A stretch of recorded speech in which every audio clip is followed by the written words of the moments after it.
الحمد للہ وحدہ الصلاۃ والسلام علی من لا نبی بعدہ اما بعد۔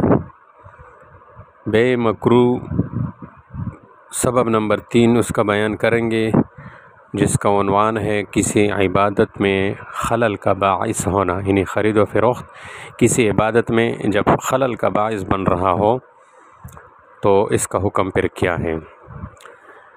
اس کے مثال ہے، تقریباً 2 مثالیں بیان کریں گے۔ پہلی مثال ہے جمعہ کی اذان، پہلی اذان کے بعد مالی معاملات انجام دینا۔ خرید و فروخت کے جس معاملے سے کسی دینی عبادت کے ضائع ہونے یا اپنے وقت سے مؤخر ہو جانے کا اندیشہ ہو تو وہ معاملہ مکروہ ہوگا۔ چنانچہ قرآن کریم میں ارشاد ہے کہ اے ایمان والوں، جب جمعے کی نماز کے لیے اذان دی جائے تو اللہ کے ذکر یعنی نماز کی طرف دوڑو اور خرید و فروخت کے معاملات چھوڑ دو۔ اس آیت کی روشنی میں تمام فقہاء کرام نے فرمایا ہے کہ جمعے کی اذان کے بعد خرید و فروخت میں اس طرح مشغول ہونا کہ اس سے جمعے کی تیاری میں تاخیر پیدا ہو، یہ مکروہ تحریمی اور ناجائز ہیں۔ جمعہ کی اذان سے کون سی اذان مراد ہے؟ جمعے کی نماز کے لیے 2 اذانیں دی جاتی ہے، لہٰذا اس اذان سے مراد پہلی اذان ہے جو زوال کے فوراً بعد دی جاتی ہے۔ وہ جو امام کے سامنے خطبہ سے پہلی دی جانے والی اذان ہے وہ اذان مراد نہیں ہے۔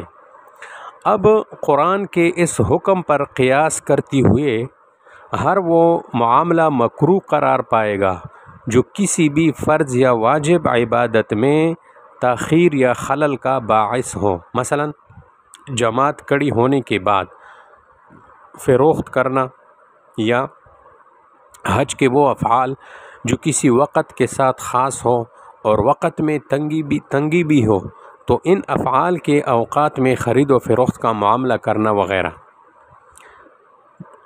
جمعے کی اذان کے بعد مالی معاملات کے مکروہ ہونے کا حکم صرف ان لوگوں کے لیے ہے جن پر جمعے کی باجماعت ادائیگی شرعاً لازم ہو، یعنی عاقل، بالغ، صحت مند مرد مسلمان ہو، ٹھیک ہے۔ اگر نابالغ یا خواتین یا معذورین اس وقت میں خرید و فروخت کا معاملہ کرے تو اس میں کوئی حرج نہیں۔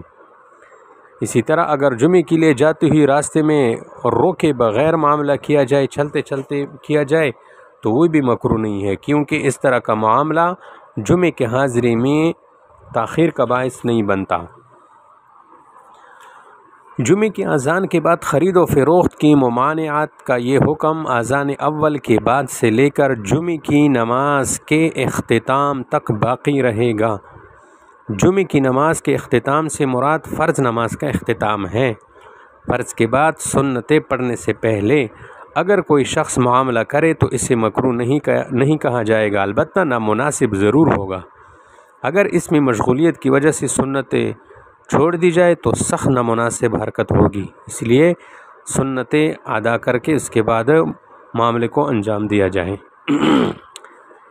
اسی سبب کے تحت دوسری مثال، مثلا غیر مسلم کو قرآن پاک کا نسخہ یا کوئی کتب مقدسہ فروخت کرنا۔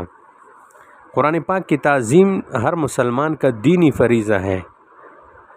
یہ بھی مسلمانوں کی ذمہ داری ہے کہ از خود کوئی ایسا عمل نہ کرے جس کے ذریعے کوئی اور شخص اس کتاب مقدس کی بے تکریمی کا مرتکب ہو سکتا ہو۔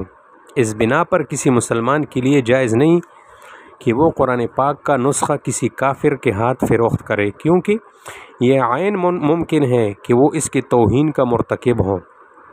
اسی طرح فقہاء کرام نے یہ بھی فرمایا ہے کہ اگر کسی کافر نے قرآن پاک کا نسخہ کہیں سے حاصل کیا ہو تو اس کو مجبور کیا جائے گا کہ وہ اپنی ملکیت سے نکال کر کسی مسلمان کو دے، البتہ اگر کسی غیر مسلم کے بارے میں یہ یقین ہو کہ وہ قرآن کے تقدس کا خیال رکھے گا تو اس کو فروخت کرنا جائز ہوگا۔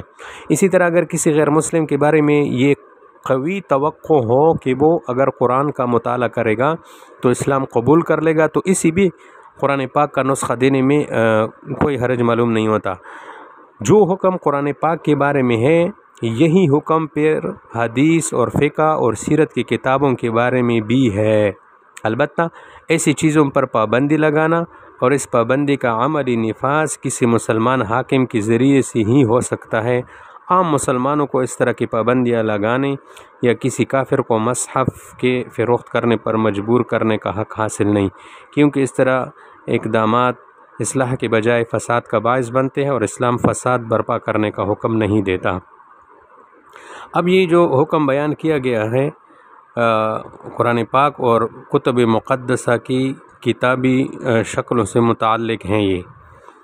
یہ تو کتابی مثلا مکمل کتاب کی جو شکلیں ہیں اس کے متعلق ہیں۔ اب اگر کوئی قرآنی آیت کسی کپڑے پر یا کسی غلاف پر جو ہے لکھا ہو، یا گھر کی دیواروں، لوح جو چھتیں ہیں وغیرہ، اس پر جو ہے وہ لکھی گئی ہو، یعنی کسی غلاف پر یا اسی طرح اور چیزوں پر لکھی ہوئی ہو، تو ایسی چیزیں کسی کافر کے ہاتھوں فروخت کرنا ممنوع نہیں ہوگا بلکہ جائز ہوگا۔ البتہ وہ کپڑا جو کسی جگہ لگانے کے بجائے استعمال کے لیے ہو اور اس پر قرآنی آیات یا مقدس کلمات یا نام لکھی ہوئی ہو، تو اس طرح کا کپڑا بھی غیر مسلموں کے ہاتھوں فروخت کرنا جائز نہیں ہے، کیونکہ اس سے بھی پھر قرآن پاک کی بے تکریمی اور یہ جو ہے لازم آئے گی۔ تو یہ بے مکروہ کے بارے میں سبب نمبر 3 اور اس کے تحت کچھ مثالیں آپ حضرات کے سامنے بیان کی ہے۔ امید ہے کہ اس کی بھی سمجھ آئی ہوئی ہوگی۔ السلام علیکم ورحمۃ اللہ وبرکاتہ۔